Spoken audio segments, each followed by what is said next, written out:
Joined tonight by one of the doctors who actually practices over there. Dr. Jocelyn Miller is with us today, and you're right there at the medical office. I am. I'm fortunate to be at our new facility in Irvine. Great, that's great. Your specialty is gastroenterology, and we think of that as what, I guess, from the time we swallow till it comes out the other end. That's right. Mouth to anus, exactly. Right. All right. Well, let's talk about something that really scares a lot of people, and that's colon cancer. And we hear, unfortunately, even celebrities these days are unfortunately dying from that disease. How common is it? How big of a problem is colon cancer? It's a really big problem. It's actually the third most common cancer in the United States, and it's the third leading cause of cancer death in the United States. Is it more men, more women, age-related, race-related? It can affect a lot of different people, men, women, all races, although there's some evidence that African Americans might be at higher risk.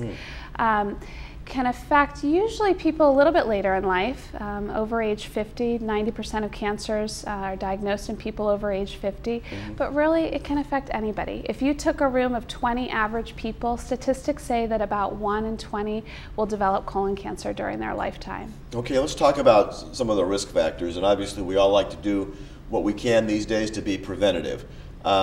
Risk factors, diet?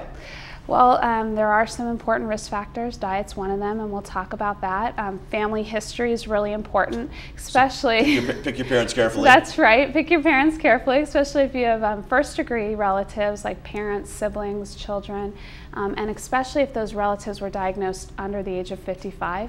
Other risk factors include obesity, smoking, diabetes, and eating a diet that's high in processed meats or red meats with a lot of saturated fats. And then the other thing to know when you talk about risk factors is that it's thought that most colon cancer develops within these precancerous growths called adenomas, or commonly referred to as polyps. And so if you have these precancerous growths, you're at higher risk for colon cancer. We've all seen the sort of humorous but somewhat scary commercial of this guy in a red suit, and these guys in white jackets like you're wearing are chasing him. And that's what you want to look for and deal with, and that's part of what the testing and the prevention process is getting rid of those polyps if they do exist. We talked about some risk factors. I guess the opposite side of that, eating less red meat, eating more vegetables, not smoking, losing weight, all these good things would be helpful in preventing, but it may not be. You could be the healthiest person in the world and maybe still get colon cancer. Yeah, that's true, but you know, there are some positive things we could do, and you mentioned some of them. You know, please get help to lose weight and quit smoking, limit the amount of meats with a lot of saturated fats, eat a lot of fruits and vegetables. And we used to think that it was the fiber in fruits and vegetables that was protective against colon cancer. It's probably a lot more complicated than that. Fruits and vegetables have a lot of vitamins, minerals, micronutrients, these special things called phytochemicals, and combinations of those are thought to be protective against a lot of different diseases, including colon cancer.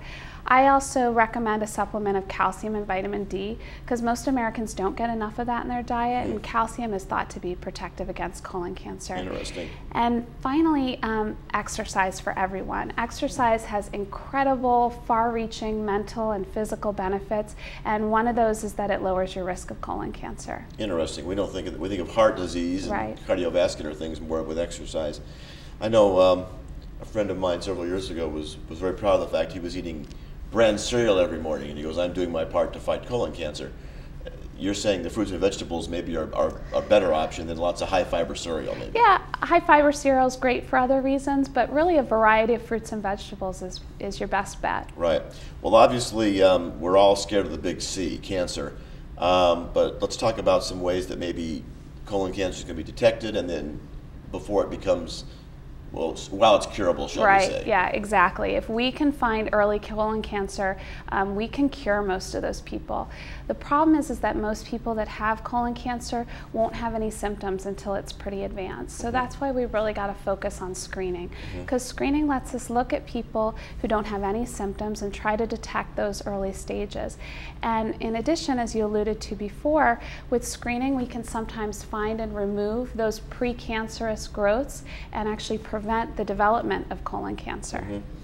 I guess there's a lot of ways you can check. There's that little paper thing that they say go home and put some samples That's on right. this. And that happens pretty much on an annual basis with most doctors. Checking for blood in the stool. That's right. There are a lot of different testing options for colon cancer. I kind of categorize them into 3 different groups. First of all, we have the stool tests, which you mentioned, which are really pretty easy, don't need a lot of prep, just take a little sample, put it on a card or in a vial. The second type of test I'll call radiologic tests, and these include barium enema and that CT virtual colonoscopy that you've heard a lot about. These require that you take a prep to cleanse the colon, and then the radiologist will fill your colon with a mixture of fluid and air, take an x-ray to be able to visualize the lining of the colon. And then the third type of tests are these procedural tests, and these are flexible sigmoidoscopy and colonoscopy. These also require a prep to cleanse the colon, and then we use an instrument with a camera at the end, go in and actually directly visualize the lining of the colon to look for those growths, and often, if possible, remove those precancerous growths. I understand that the sophistication on this is you actually have a little wire loop, and you can actually lasso these things and yank them out, right? I get to be a cowboy and put the loop around, snare them, take them right out. A lot of people don't like the invasiveness of that procedure, albeit it can be done under sleep type situation, at least short sleep, and I understand they even put something in there that makes you forget. But some people want to watch on TV, and they can maybe not quite have as much anesthesia to watch. Some of us like to be gone during that whole procedure. I've heard pluses and minuses on the virtual colonoscopy, though, because I've heard that if they find something, they're going to have to go back in anyway. That's right. You know, with all these different tests, there's going to be pros and cons to both. The pros of a virtual colonoscopy is you're not actually having a procedure where anybody's kind of invading inside as much as some of the other procedural methods. But if they do find growths, they will have to follow that up with a colonoscopy. So you may in fact need 2 procedures. So for some people, they'd rather just do it once. Yeah, I mean, it's just a personal decision, and you make that with your doctor. I think for a lot of people, the prep is worse than the test. That's right. Everybody says that. Have a certain diet restrictions for a couple of days, liquids only, and then this lovely product that you consume. That's right. Go lightly. Well, you know, the prep can be challenging for some. We've tried over the years, though, to make it a lot easier. So really, it's not quite as daunting as it used to be. Process is usually done in an outpatient clinic or in the hospital? Most of the time, it's done in an outpatient clinic for all these different kind of tests. The stool test is, you know, just done at home, so that's really easy. Right. If you find the polyps, you take them out and then they go to a lab, right? That's right. So if we find polyps when we're doing one of these procedures, what we do is remove them. Most polyps can be removed pretty easily. And then we send them off to the lab, and the pathologist actually tells us what types of polyps they are. Some polyps are precancerous, some are not. So that helps us let the patient know for the future what their risk is for developing colon cancer.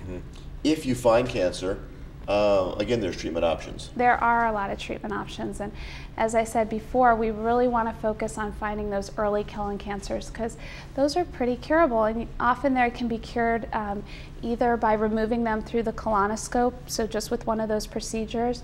Sometimes they require surgery, but often that surgery can be done laparoscopically, which is a little bit more minor, although still a big surgery. And then there's a lot of different other kind of chemotherapy treatment options. But the key is to get it early when we have all these options available to us. Okay, everyone watching this program is probably over 50. That's right. Is that the benchmark starting time? Yeah, so what we do when we decide if you should get colon cancer, for the most part, people between the ages of 50 and 75 should have colon cancer screening.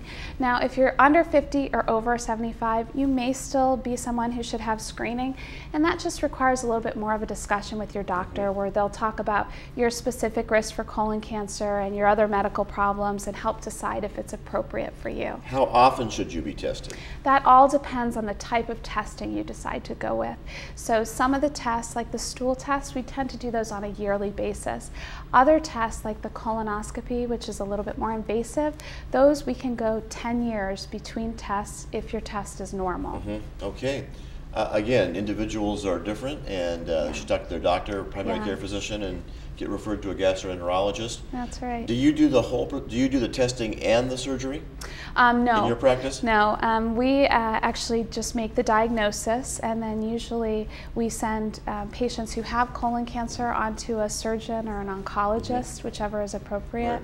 And you know, really what I want to stress today is just talk to your doctor about colon cancer screening, because the main message is that it works. It's been proven to save lives by decreasing death from colon cancer, and that can help people live a longer and healthier life.